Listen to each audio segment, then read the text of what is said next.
93세의 아버지, 그리고 그를 10년 동안 간호해온 68세의 아들. 사람들은 말합니다. 정말 효자다.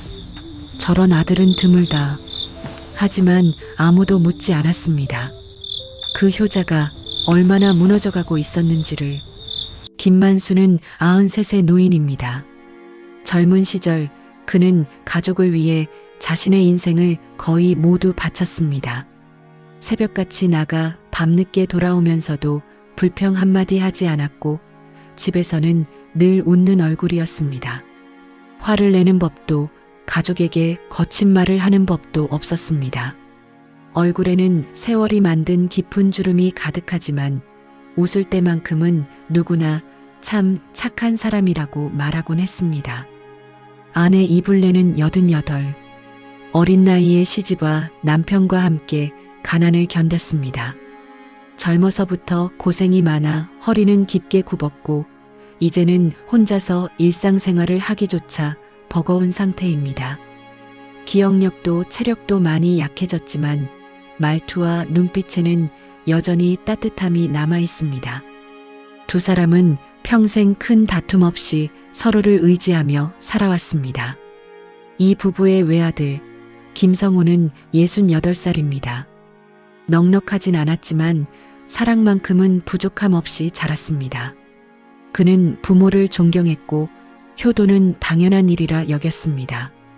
적어도 아버지가 쓰러지기 전까지는 말입니다. 아버지가 병으로 쓰러진 지 어느덧 10년. 그날 이후 성호의 인생은 멈춰섰습니다. 병원과 집을 오가는 반복된 하루, 기저귀를 갈고 몸을 닦아드리는 일상이 이어졌습니다.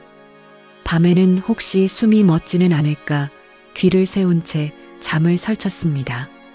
처음 몇 년은 효심으로 버텼습니다. 그 다음은 책임감이었습니다. 하지만 시간이 흐를수록 몸은 망가졌고 마음은 조금씩 부서져 갔습니다. 병보다 더 무서운 것은 돈이었습니다. 병원비는 끝없이 쌓였고 통장은 바닥을 드러냈습니다. 노후를 위해 모아둔 돈은 이미 사라졌고 자신의 미래를 생각할 여유는 없었습니다. 친척들은 말로만 안타까워했습니다.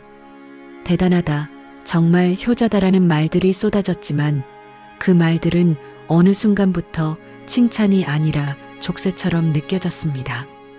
도움은 없고 책임만 남았습니다. 어느 날 오후 병실은 유난히 조용했습니다. 성우는 늘 하던 대로 아버지의 기저귀를 갈고 있었습니다. 손에 익은 일이었지만 그날따라 숨이 막히듯 답답했습니다. 반복되는 냄새, 지워지지 않는 피로, 끝이 보이지 않는 하루. 그 순간 스스로도 감당할 수 없는 생각이 머릿속을 스쳤습니다. 이 모든 게 끝나면 어떨까? 아버지가 없어진다면 이 지옥 같은 삶도 끝나는 건 아닐까? 생각은 찰나였지만 너무도 끔찍해서 손이 멈췄습니다. 심장이 미친 듯이 뛰었습니다. 자신이 그런 생각을 했다는 사실이 성우를 공포로 몰아넣었습니다.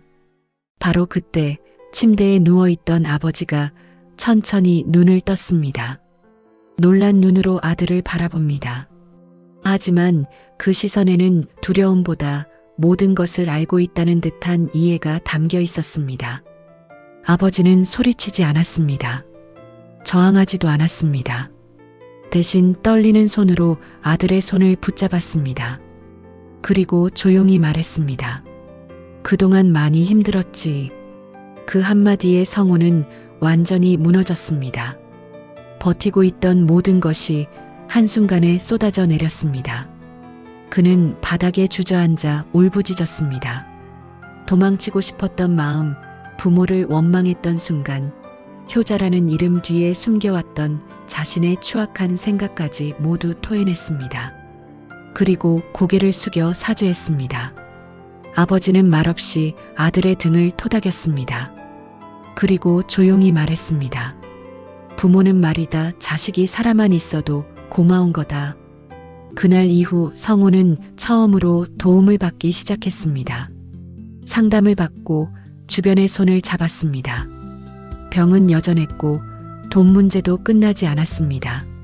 하지만 그는 더 이상 혼자가 아니었습니다. 병원복도 창가로 햇빛이 스며듭니다. 굽은 허리의 어머니, 온화한 얼굴의 아버지, 그리고 그 곁에 선 아들.